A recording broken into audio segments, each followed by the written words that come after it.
Jonás capítulo 1 y vamos a leer del verso 1 al verso 3.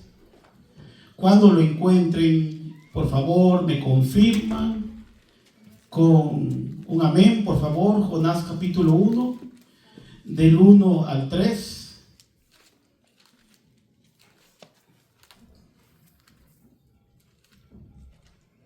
¿Lo encontraron, hermanos? Jonás capítulo 1, del 1 al 3. Bueno, leo esta hermosa palabra en el nombre de nuestro Redentor y Salvador Jesucristo. Dice así: vino palabra de Jehová a Jonás, hijo de Amitai, diciendo: levántate y ve a Nínive, aquella gran ciudad, y pregona contra ella, porque ha subido su maldad delante de mí. El verso 3 dice: Jonás se levantó para huir de la presencia de Jehová a Tarsis, y descendió a Jope, y halló una nave que partía para Tarsis, y pagando su pasaje, entró en ella para irse con ellos a Tarsis, lejos de la presencia de Jehová. Pueden sentarse, por favor. Quiero hablarle, hermano, acerca de que Dios es un Dios omnipresente. ¿Qué significa omnipresente? Significa que Dios está en todo lugar en el mismo momento. Y ese es uno de los atributos del Señor, que Dios es omnipresente, que Él está en todos los lugares, pero está en el mismo momento. El profeta Jonás ejerció su ministerio profético, ocurrió poco después de la muerte del profeta Eliseo. Amós, Oseas y Jonás eran contemporáneos, literalmente eran profetas en el mismo periodo, en el mismo tiempo. Pero Jonás fue un profeta en el reinado del norte de Israel, y él estuvo profetizando cuando era rey Jeroboam II.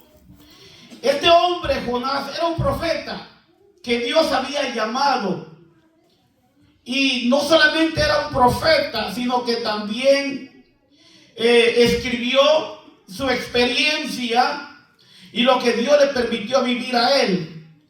Y a él lo conocemos por este evento de la desobediencia del gran pez. Y se han escrito tantos libros, enseñanzas para niños, ocupan mucho este libro. Y se han hecho varias series, caricaturas cristianas basadas en este escenario de la vida de Jonás. Y para muchos es únicamente una historia más que quedó en el olvido, o algo que realmente fue ficticio y nunca ocurrió, y le han dado la poca importancia a esta palabra. Pero este evento de Jonás es tan real y tan verídico que el mismo Señor Jesús habló acerca de él. Y la palabra dice que un pez se tragó a Jonás. Y si la Biblia dijera que Jonás se tragó al pez, tenemos que creerlo, porque está la palabra. Por lo tanto, es un evento que quedó redactado, pero trae un mensaje de Dios para nuestra vida. Y aquí vamos a conocer, mi hermano, que cuando Dios tiene que tratar con la vida de sus hijos, no importa lo que Él tenga que hacer, pero lo hace con el propósito de enseñarnos obediencia y de formarnos conforme a la voluntad de su corazón. En el verso 2 dice que Él recibió una orden una orden específica de parte de Dios. La orden que Jonás recibió fue ir a Nínive. Jonás fue llamado por Dios para advertirle a Nínive de que la iba a juzgar por sus pecados. Jonás recibió una palabra de Dios que él tenía que llegar a Nínive y pregonar contra aquella ciudad.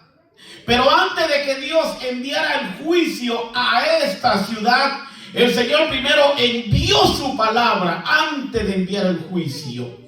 Siempre cuando Dios va a bendecir o a dar un juicio, Él envía una palabra. Y de acuerdo a cómo reaccionemos a esa palabra, bien sea si la obedecemos, detrás de esa palabra viene la bendición de Dios. Pero si desobedecemos y quebrantamos esa palabra, detrás de esa palabra viene juicio de parte de Dios. Y no hay razón para justificarnos, porque Dios siempre da una palabra como advertencia. Y en este caso, Jonás no solamente recibió la orden de ir a Nínive, sino que también recibió el mensaje que tenía que llevar a Nínive. Ahora, ¿quién era Nínive en el tiempo de Jonás? Nínive, para que podamos entender la reacción de Jonás y por qué tomó otra decisión, Nínive era en ese momento la capital del imperio asirio. Era una nación muy impía, brutal e inmoral. Israel odiaba a los asirios y los veían como una gran amenaza. ¿Por qué? Porque en el turno de profeta de Jonás, los asirios tenían el imperio más grande y más poderoso del mundo en ese entonces.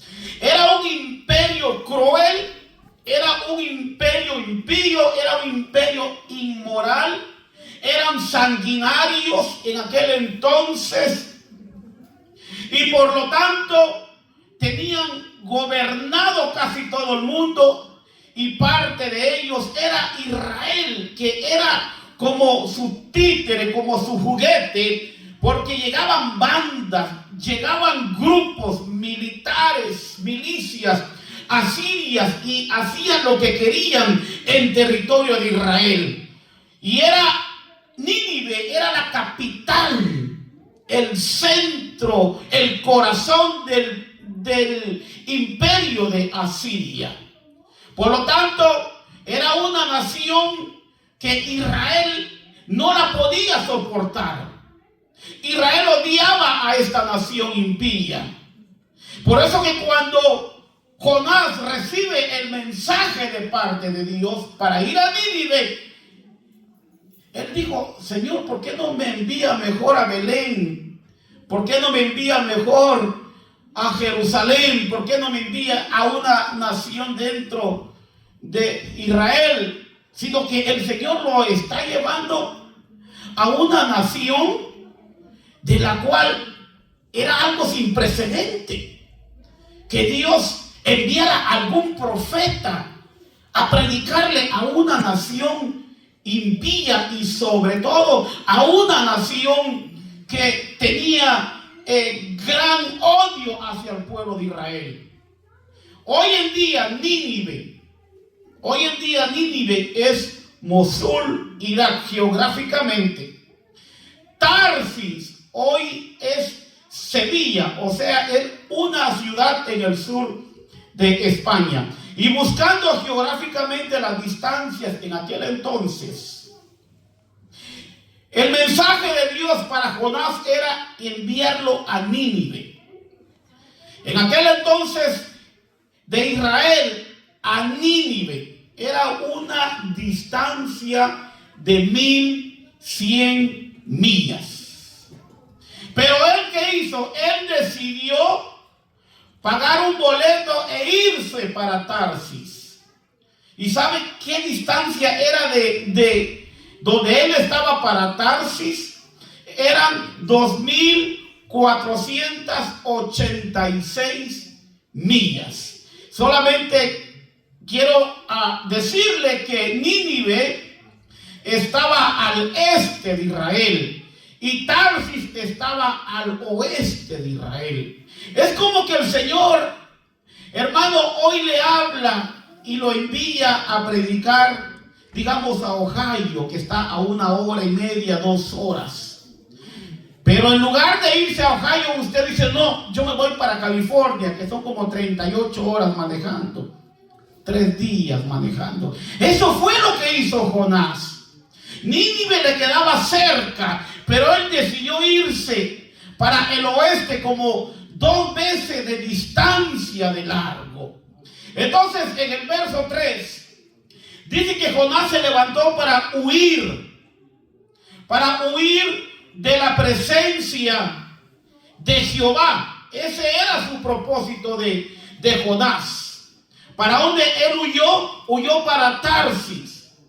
Pero primero fue a Jope para comprar y halló ahí una nave que partía para Tarsis. Y pagando su pasaje, entró en ella para irse con ellos a Tarsis.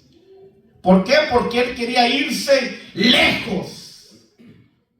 Quería irse lejos de la presencia de Jehová. ¿Por qué Jonás tomó esta iniciativa? ¿Por qué Jonás hizo esto? Jonás se levantó para huir. Primero, Jonás estaba huyendo en ese momento del llamado de Dios, negándose a entregar el mensaje de Dios a Nínive. Pero ¿cuál era el propósito? ¿Por qué motivo? ¿Por qué él hizo esto? Por temor que ellos se arrepintieran. Y más adelante se lo voy a enseñar. Y fueran librados del juicio de Dios.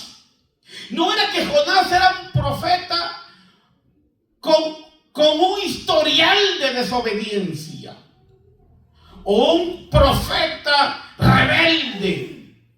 No, Jonás era un hombre de Dios. Pero en el corazón de Jonás había demasiado odio, demasiado resentimiento, demasiado rencor hacia esta raza. ¿Y Dios lo sabía? Por supuesto que Dios lo sabía.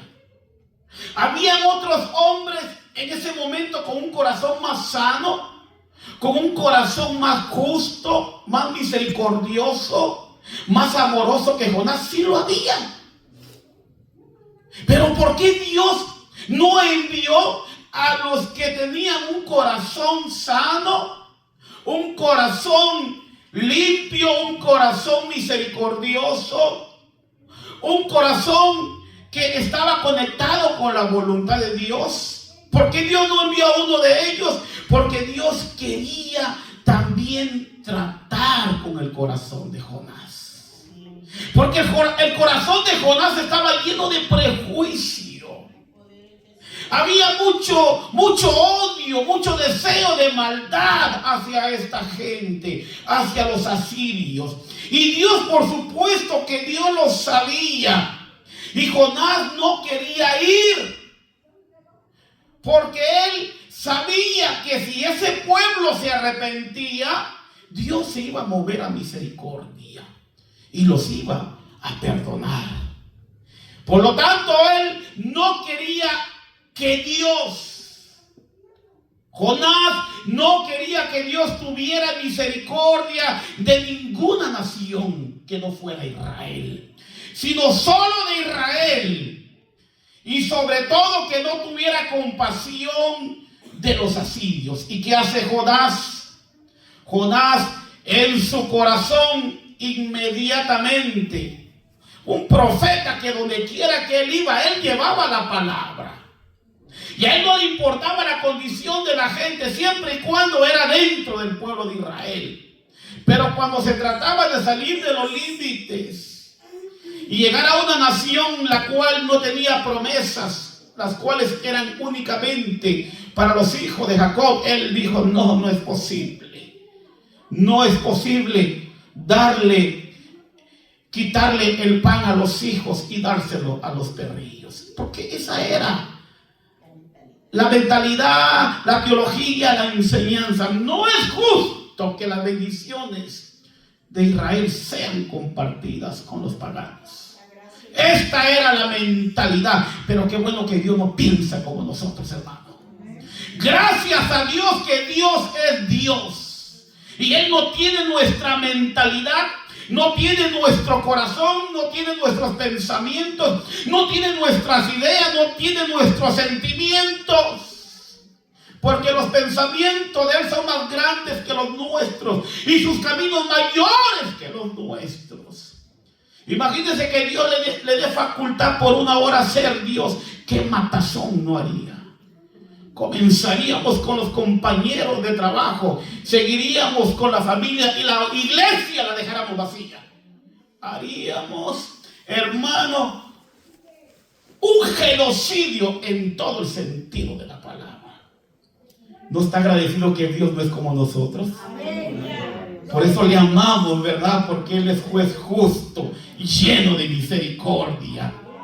Y aquí, hermano, nos enseña que cuando Dios te escoge, cuando Dios lo llama, cuando Dios lo marca, y aunque queramos huir, Él te sigue porque quiere completar su propósito en su vida. Y no importa lo que hagamos o a dónde corremos, cuando Dios nos marca y nos predestina para una asignación, se va a cumplir. Porque para eso Dios nos dio vida. No para prosperar y ser ricos y dueños del mundo. Él nos asignó con un propósito para vivir y se va a cumplir su propósito. Entonces Jonás, ¿qué es lo que quería hacer? Quería irse lejos de la presencia de Dios. Era su intención. Y Jonás, en su obstinación, Jonás en su desobediencia, en su rebeldía, porque eso sucede cuando nos obstinamos. Cuando entramos en la desobediencia y en la rebeldía, se nos ciega el entendimiento y no podemos ver más allá. Jonás, en esa obstinación de querer huir de Dios y no querer llevar ese mensaje, a Jonás se le había olvidado. Se le había olvidado uno de los atributos de Dios. Y el atributo que él se le había olvidado es que Dios es un Dios omnipresente. Por eso que Jonás dice que él quería huir de la presencia de Jehová. A Jonás se le había olvidado el salmo que David había hablado y dijo: ¿a dónde me iré de tu espíritu? ¿Y a dónde huiré de tu presencia? Si subiere a los cielos, ahí estás tú. Y si en el Seol hiciere mi estrado, he aquí, ahí tú estás. Y ese salmo lo había escrito David muchos siglos atrás. Y a este hombre, Jonás, se le había olvidado que Dios es omnipresente. Él pensaba que saliendo él de las fronteras de Israel y pasando a otras naciones, hasta ahí llegaba la jurisdicción de Dios. Pensaba que saliendo de las líneas fronterizas ya Dios no tenía alcance, ni autoridad, ni soberanía, ni poder para alcanzar a alguien. Por eso que él quería huir de la presencia de Jehová. Y es lo que provoca ese espíritu de la rebeldía y de la obstinación y desobediencia que nos ciega lo grande y lo soberano y lo poderoso que es Dios. Jeremías dijo estas palabras: ¿podrá alguno esconderse en escondites de modo que yo no lo vea? Declara el Señor: ¿no lleno yo los cielos y la tierra? dice el Señor. Salomón dijo estas palabras: en todo lugar están los ojos del Señor, observando a los buenos y a los malos. Job dijo: porque sus ojos observan los caminos del hombre y él ve todos sus pasos. Entonces Jonás quería huir, pero ahora va entendiendo por qué él quería huir. Y él no quería llevar ese mensaje a esta nación. Si era un profeta que Dios lo había llamado, él había sido procesado y había sido capacitado para llevar este tipo de ministerio. Pero esta reacción a Dios no la sorprendió, porque Dios estaba tratando con la vida de Jonás. Cuando llegamos al verso 17, del 1 al 17, él está dentro de un barco. En el verso 17, ¿lo tiene, hermano? Dice: pero Jehová, esto me encanta, porque Dios, aparte de que Él es omnipresente, Él es omnisciente. Él conoce el pasado, el presente y el futuro. Él habita en las tres temporadas. Lo que para nosotros es futuro, ya para Dios fue pasado. Mire lo que hizo Dios: pero Jehová tenía preparado. Esa palabra de preparado está en el verbo pasado. No dice Jehová estaba preparando o Jehová iba a preparar, sino que Jehová tenía preparado. O sea que antes de que el Señor enviara a Jonás, ya el Señor le había hablado a ese gran pez: mira, tal día, tal hora te quiero por aquí rondando. Y estás atento al momento en que yo te llame. Ese pez ya estaba preparado y había nacido con ese propósito para esta asignación. No era cualquier pez, era un pez afortunado de haber sido usado por Dios.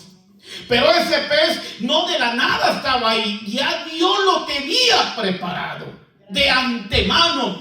Desde hace cuántos años atrás ese pez sabía para qué nació, no lo sabemos, pero él sabía cuál era su vida, su propósito en el mar. Ya Dios, Jehová, tenía preparado un gran pez que tragase a Jonás. ¿Y qué pasó? Y estuvo Jonás y estuvo en el vientre del pez.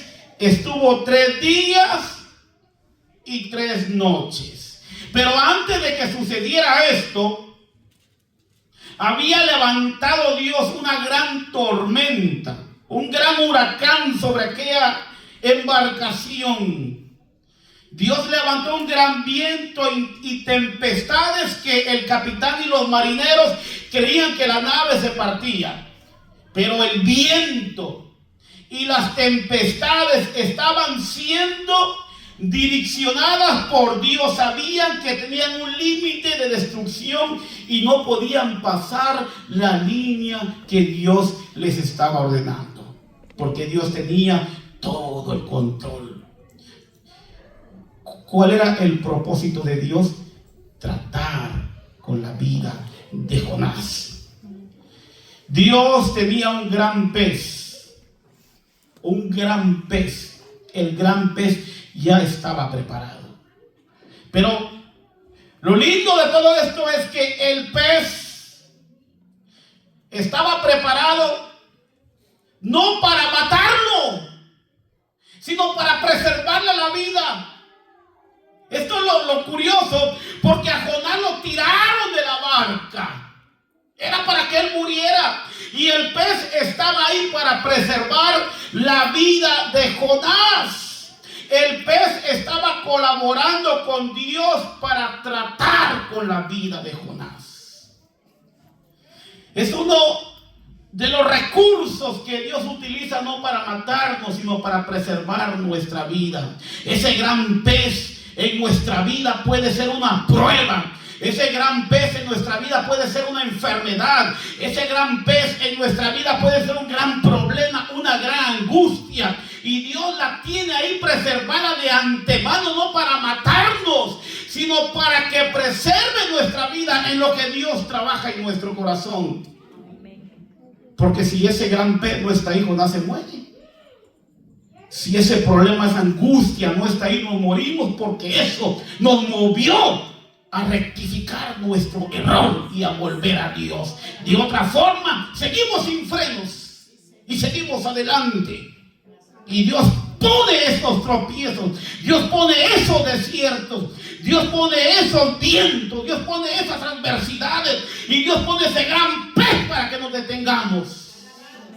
Para que nos detengamos y levantemos la mirada al cielo y clamemos por misericordia. Porque de otra forma seguimos sin frenos.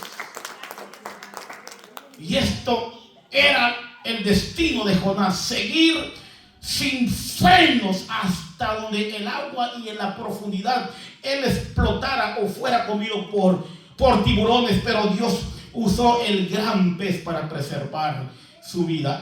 Claro que no era un lugar bueno, ni lindo, ni tranquilo. No había alegría, no había fiesta, no había risas, no había felicidad. Lo que había ahí era oscuridad, era angustia.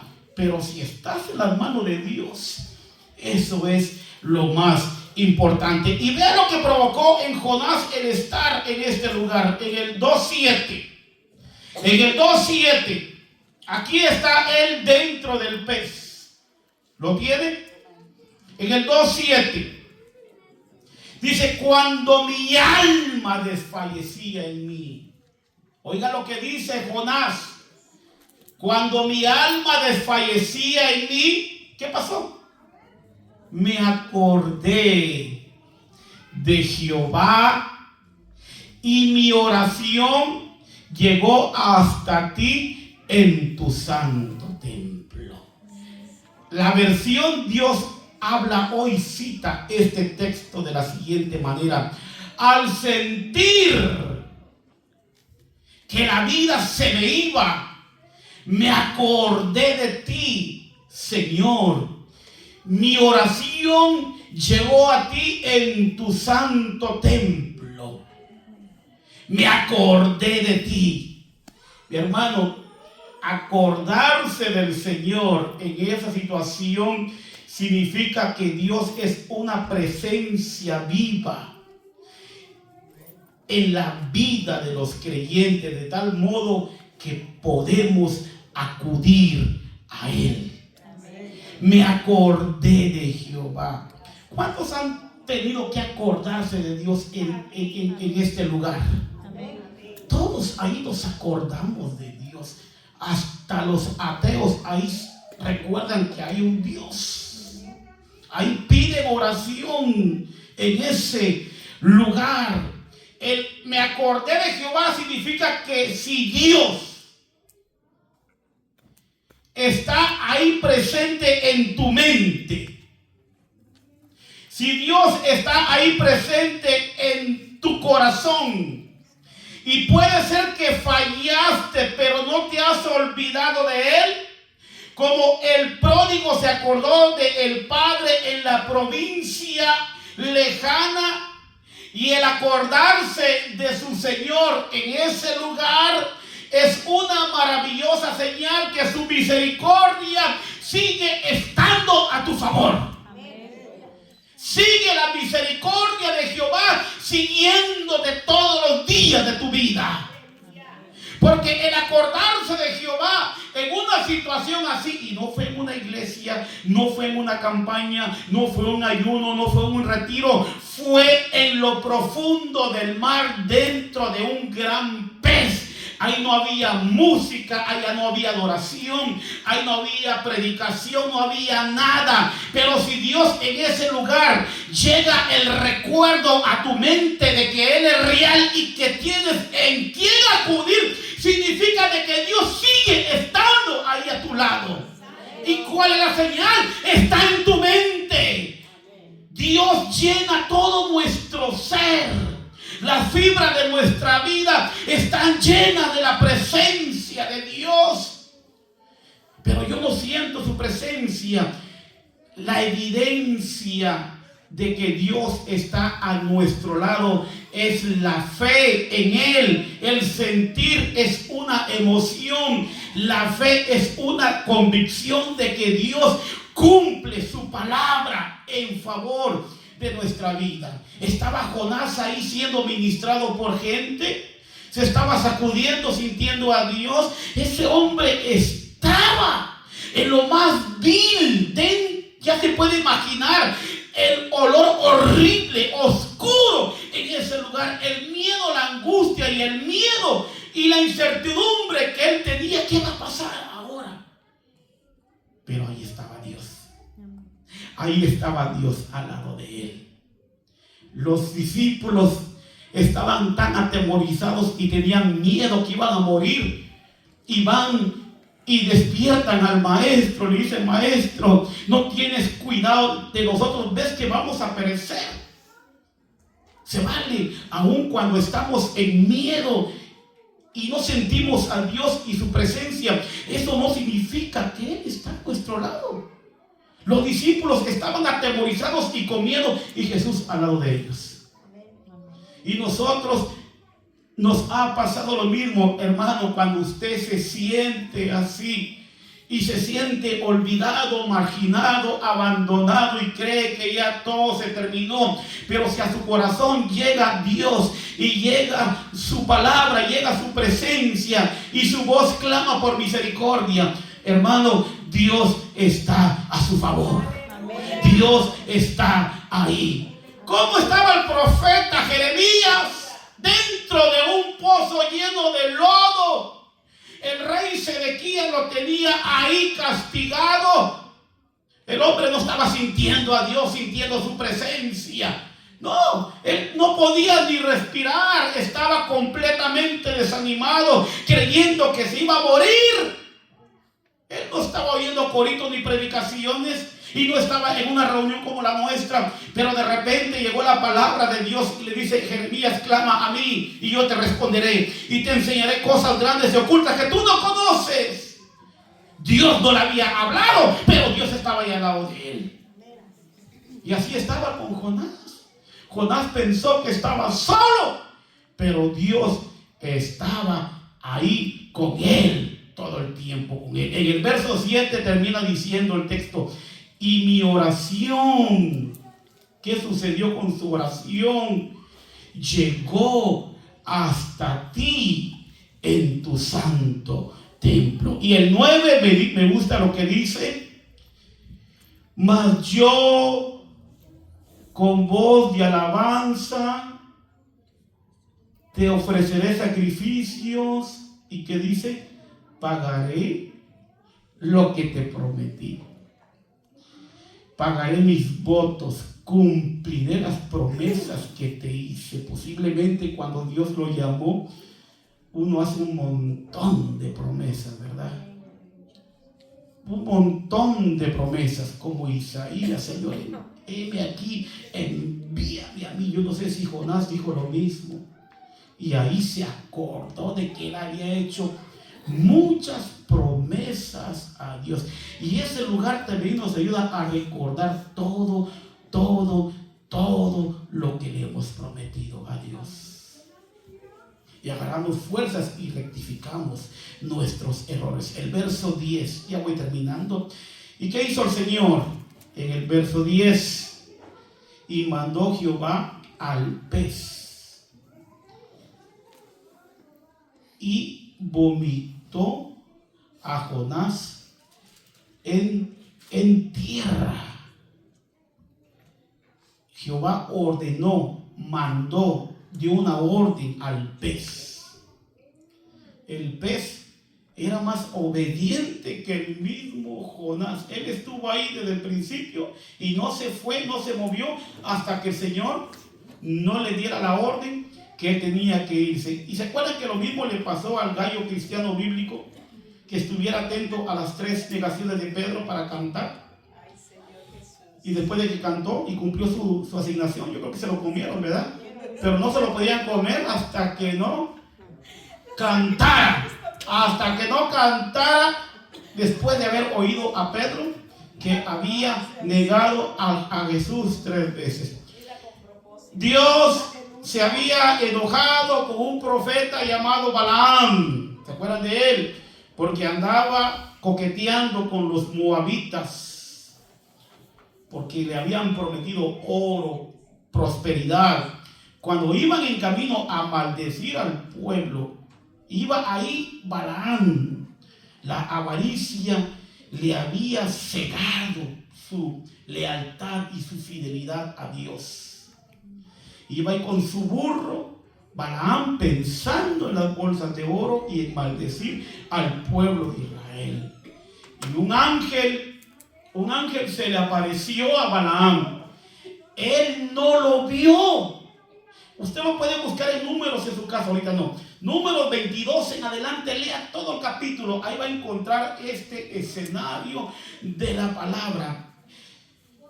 Pero el burro sí lo vio al ángel. Balaam no había visto al ángel. Y Balaam continuaba pegándole porque no avanzaba. Y el burro tenía miedo porque el ángel estaba con la espada desenvainada. Y el burro se pegaba a la pared y le arrastraban las piedras toda la pierna a Balaam. Y él se enojó y empezó a golpear al burro. Y de repente Dios hace hablar al burro. Y el burro le dice: ¿qué te he hecho? Que me has azotado 3 veces. Y Balaam le responde: ¿y por qué te burlas de mí? No es ciencia ficción, lo puede leer en Números 22. Ahí está que Dios usa también a los animales. Esto es algo impresionante, mi hermano. ¿Qué pasó después? Cuando este hombre, Jonás, comenzó a reaccionar y a humillarse, porque Dios conocía perfectamente el corazón de Jonás. Como le dije a un principio, él pudo haber enviado a otro profeta con un corazón sano, pero Dios quería procesar a Jonás en medio de ese sufrimiento, transformar su corazón. O sea que no solamente Nínive necesitaba ayuda, sino que también necesitaba ayuda Jonás, y que su corazón fuese transformado. 3 días en el vientre de ese pez, hasta que Jonás, ¿qué hizo, hermanos? Se rindió su orgullo, rindió su soberbia. Jonás rindió su arrogancia, su obstinación. Y después de que Jonás se rindió totalmente, Dios ordenó al pez vomitarlo. Pero mientras él no se rendía, él iba a seguir más tiempo dentro de ese gran pez. A veces nosotros, por nuestra falta de reconocer nuestro pecado, por falta de reconocer que necesitamos a Dios, y por falta de doblegarnos y de humillarnos, nuestra estadía dentro del gran pez se extiende, pero no es culpa de Dios, muchas veces es culpa de nosotros. Quiero ir a Jonás capítulo 4 y verso 1. Aquí quiero terminar.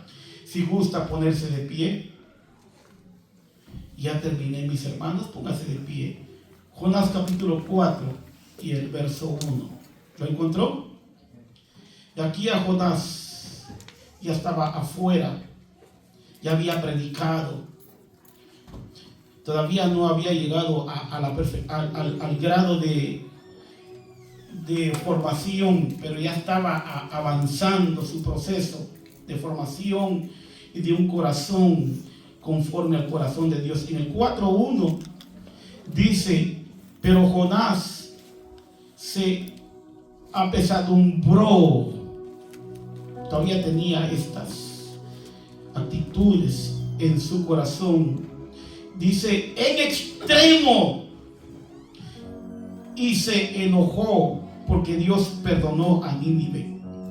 Y en el verso 2, aquí vamos a entender por qué Jonás no quería ir.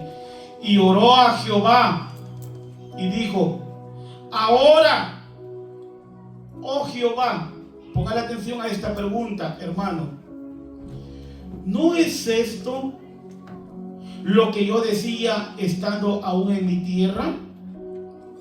Por eso me apresuré a huir a Tarsis, porque sabía yo que tú eres Dios clemente y piadoso, tardo en enojarte y de grande misericordia, y que te arrepientes del mal. Ahora sí entendió por qué Jonás tomó esta actitud, porque él sabía que si les predico y se arrepienten, Dios los va a perdonar. Y yo no quiero eso, pero Dios sí lo quería. ¿Qué nos enseña esto, mi hermano? No se sorprenda y no cuestione a Dios si en algún momento Dios toca su corazón para ser solidario, para ayudar, para bendecir o para llevar una palabra a la persona que en su corazón posiblemente en algún momento le hizo un daño a usted. Y su corazón está herido, está lastimado, pero Dios lo está tocando para que vaya y sea un canal de bendición y de gracia. Dios no se está confundiendo. Dios está trabajando en su corazón también, como hizo con Jonás.